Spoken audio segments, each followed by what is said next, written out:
Assalamualaikum warahmatullahi wabarakatuh. Kembali lagi bersama saya Ikhwan Jumail Hasan, NIM 20030010187 kelas PJKRD angkatan 2020. Di sini saya akan mempresentasikan tentang PowerPoint yang saya buat mengenai materi bab 3, yaitu sarana ataupun agen sosialisasi dalam olahraga pada mata kuliah Sosiologi Olahraga. Nah, yang pertama tahapan-tahapan sosialisasi. Pada tahapan-tahapan sosialisasi, adapun yang pertama yaitu tahapan persiapan ataupun tahap persiapan yang biasa disebut dengan preparatory stage. Nah, ketika orang bersosialisasi, tentunya kita harus memulai dengan persiapan dengan melihat keadaan ataupun dan lain-lain.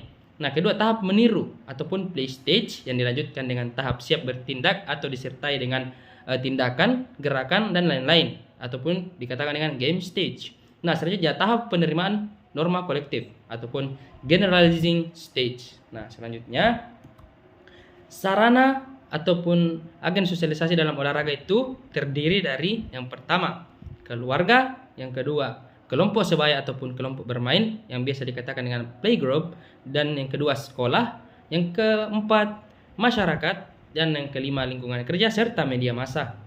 Selanjutnya adapun fungsi pendidikan sekolah bagi salah satu media sosialisasi. Nah, pertama fungsinya yaitu mengembangkan potensi anak untuk mengenal kemampuan dan bakatnya, agar anak bisa mengembangkan apa yang dimiliki dalam dirinya yang tidak diketahui oleh siapapun termasuk dirinya sendiri. Nah, selanjutnya melestarikan kebudayaan dengan cara mewariskannya dari satu generasi ke generasi yang berikutnya agar budaya tersebut tetap terjaga.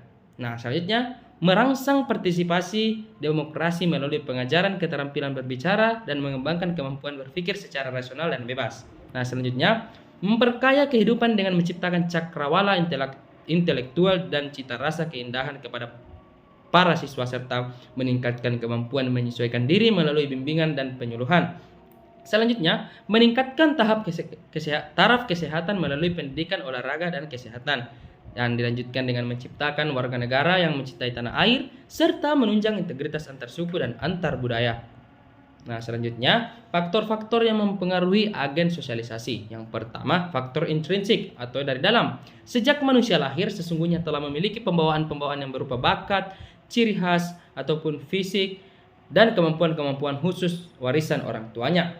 Yang kedua, faktor intrinsik ataupun pengaruh dari lingkungan atau dari luar. Sejak manusia dilahirkan, dia telah mendapat pengaruh dari lingkungan sekitarnya yang disebut dengan faktor intrinsik, karena manusia akan menjalani beberapa kejadian ataupun sosialisasi dengan orang-orang yang baru dikenal ataupun keluarga yang baru dilihat serta orang-orang lain. Nah, selanjutnya pola agen sosialisasi. Yang pertama sosialisasi represif ataupun bisa dikatakan dengan repressive socialization.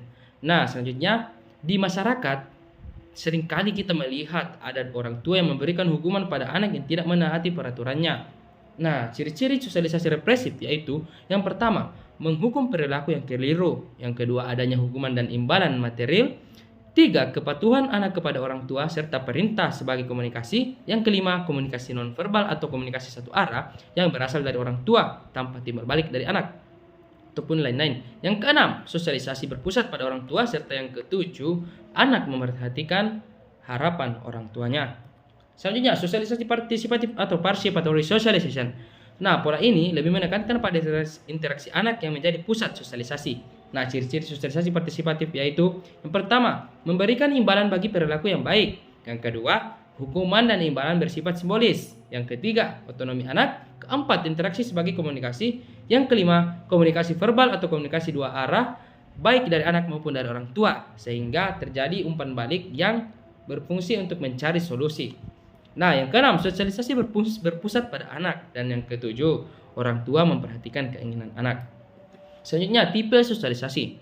Yang pertama, tipe formal. Sosialisasi tipe ini terjadi melalui lembaga-lembaga yang berwenang menurut ketentuan yang berlaku dalam negara. Yang kedua, tipe informal. Sosialisasi tipe ini terdapat di dalam masyarakat atau dalam pergaulan yang bersifat kekeluargaan, seperti antar teman, sahabat, dan kelompok-kelompok sosial yang ada di dalam masyarakat. Nah, mungkin sekian dari saya. Lebih dan kurang dari presentasi yang saya buat itu secara pribadi datang dari saya, dan jika ada kelebihan datangnya dari Tuhan Yang Maha Esa. Sekian dari saya, Ikhwan Jumail Hasan. Saya tutup dengan ucapan wabillahi taufiq wal hidayah. Wassalamualaikum warahmatullahi wabarakatuh. Salam olahraga.